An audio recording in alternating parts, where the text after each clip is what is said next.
making of a crop circle like? You actually saw that? Yes, I saw that. What happened?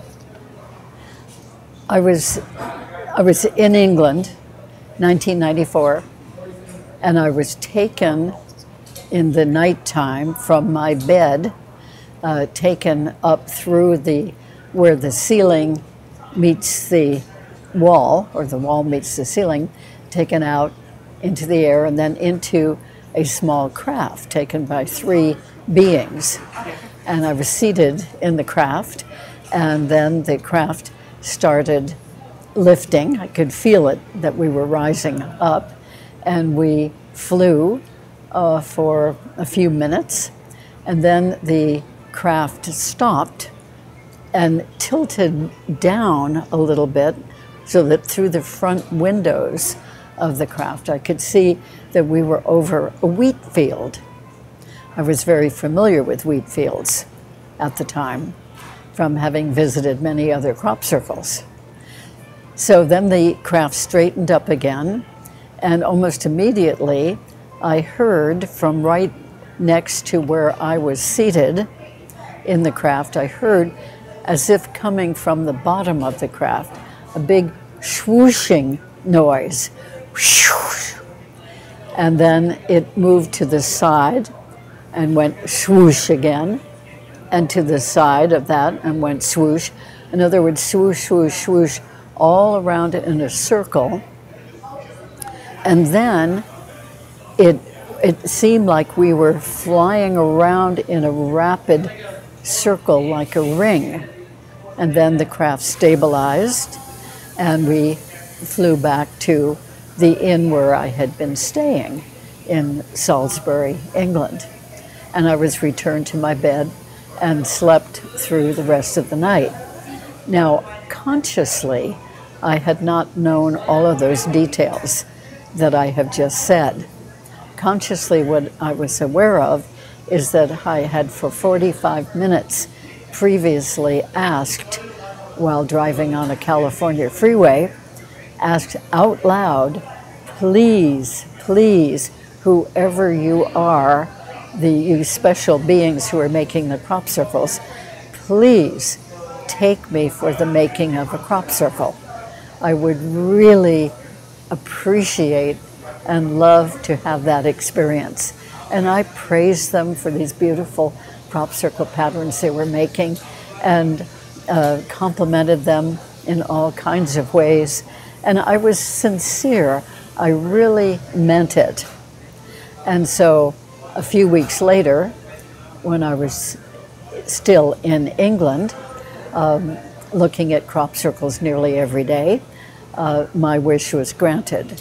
And 3 small, short beings came toward me after I had gotten into bed that night. I could see their silhouettes because of the night light coming through the window.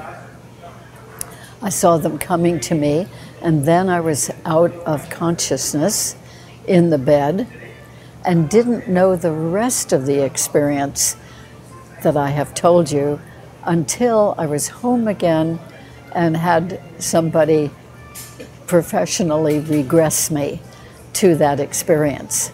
So how much of this was your conscious experience compared to what came out through the regression? The conscious part was simply seeing the 3 beings coming toward me in the bedroom of the inn I was sleeping in. Was that happening on a physical 3-dimensional level, or was it other consciousness level in your opinion? It's very difficult to say whether I was taken astrally or whether I was taken in my full physical body. I just know that what it seemed like in the regression was that I was there physically, sitting in that chair. In fact, being strapped into the chair for the ride. Now, whether it was my physical body or my astral body, I really don't know. Sometimes it's very difficult to tell. What can you tell me about the beings that you encountered? I have no idea what their names were, what type of extraterrestrial species they are. What they look like? Well, the ones who came to take me from the room were very short, They had big heads, particularly at the top of their heads, and narrow down toward the chin. I didn't see facial features because the light was behind them and it was dark in the room. But they came behind me and, well, they levitated me up out of the bed according to the regression. And then from behind, I never did get a good look at them. They ushered me through where the wall meets the ceiling and up into the air and into the craft, and then lifted me over or levitated me over the back of a barrel-shaped chair and to sit me down in the chair. And that's where I had the ride from, in that chair. And during that experience, you saw a crop circle being made? I didn't see it being made, but I heard it being made. I didn't see it because it was right below the craft. So the craft I was in blocked my view. It'd be like looking down at the floor and not seeing what was under the floor. But I could hear that sound, a swooshing sound, as if something was being sent like a hose, rather like a hose on full bore. That's what it sounded like as they were laying down that crop circle. So were you able to follow up and actually see a photograph of the crop circle that was made after? Yes. Well, the wonderful thing is that in reality, here on Earth, the very next morning, I was with a group of people, and we got on a double-decker bus and rode the bus to a location where we were hoping there might be a new crop circle. That particular area, because that's where many crop circles had formed in previous years. So from the top of the double-decker bus, riding along, I could see a field that we had been in the previous day where there was no crop circle. And this particular morning, I could see there was an indentation in the wheat out in that particular field. So I recognized that as, oh, that must be a crop circle. So when the bus stopped, a block or so later, I jumped out and told a couple of friends, I saw a crop circle back there, let's go. So we left the big group we were with and went back to that crop circle, walked into it, and we were the very first ones in it, 4 of us. We were very first ones in. It was fairly early morning, and there was a lovely little sound in the wheat. It sounded like the proverbial snap, crackle, and pop when you pour milk into Rice Krispies. Very similar to that sound, kind of bubbly, crispy, soft. And I think that was from the freshness of the wheat having been laid down and the special energy that comes with these genuine crop circles. Tell me about what you felt energetically, emotionally when you walked into it. Oh, it was just enchanting. It seemed magical. It was so fresh and so new. And the wheat, instead of being flattened down by people's walking on it, it was sort of fluffy. It was sort of in fluffy bundles laid down. And that was just so beautiful. So we were obviously the very first people in that crop circle. Brand new, brand fresh, full of energy, full of sparkle.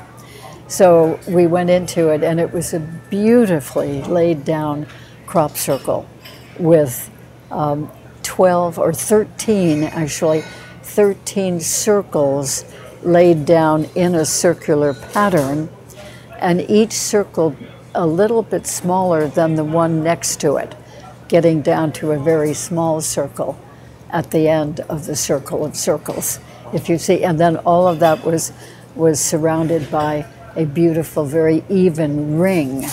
All of this laid down in the wheat field.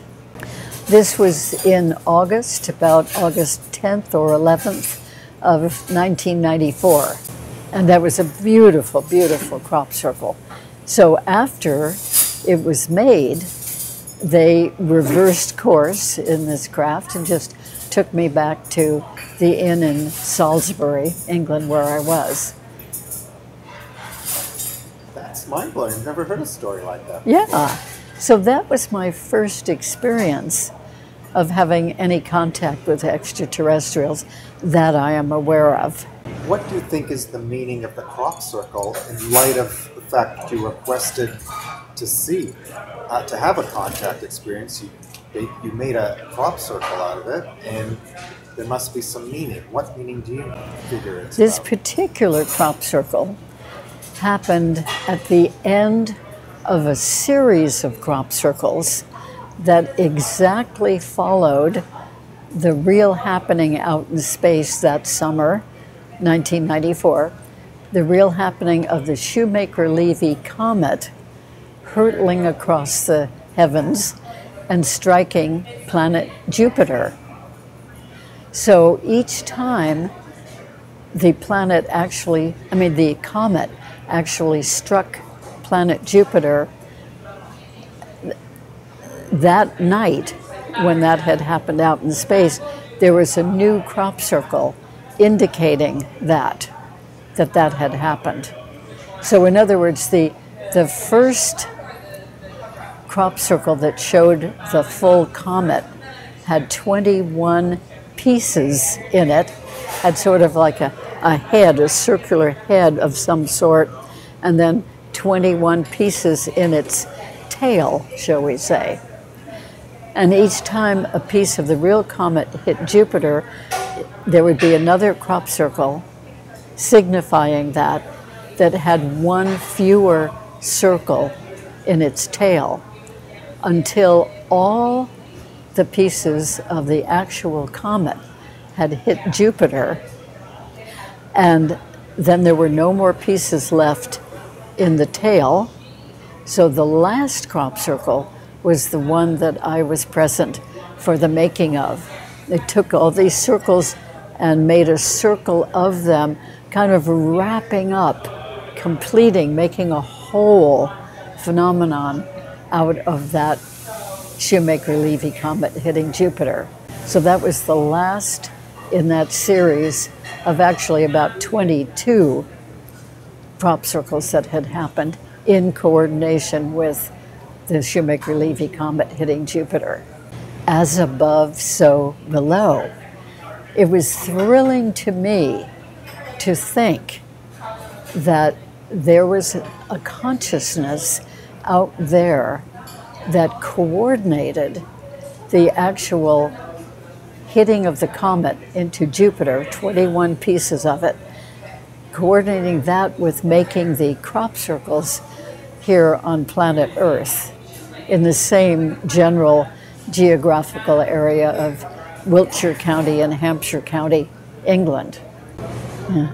Was there a shift in your inner experience or awareness that changed from that day forward based on the uniqueness of that? Oh yes, I thought, that it really worked, as far as I can tell, that my sincere communication with the beings, without even knowing who they were, that it apparently had its effect, because they did come and take me for the making of that crop circle. So that gave me the sense that they are so aware. In other words, I wasn't aware of who they were, but they were aware of this person here on Earth, really fervently asking them for this experience, and they granted it. And that's all they did with me. They did exactly what I had requested. They came and took me for the making of a crop circle, and then they returned me, and that was it. Beautiful.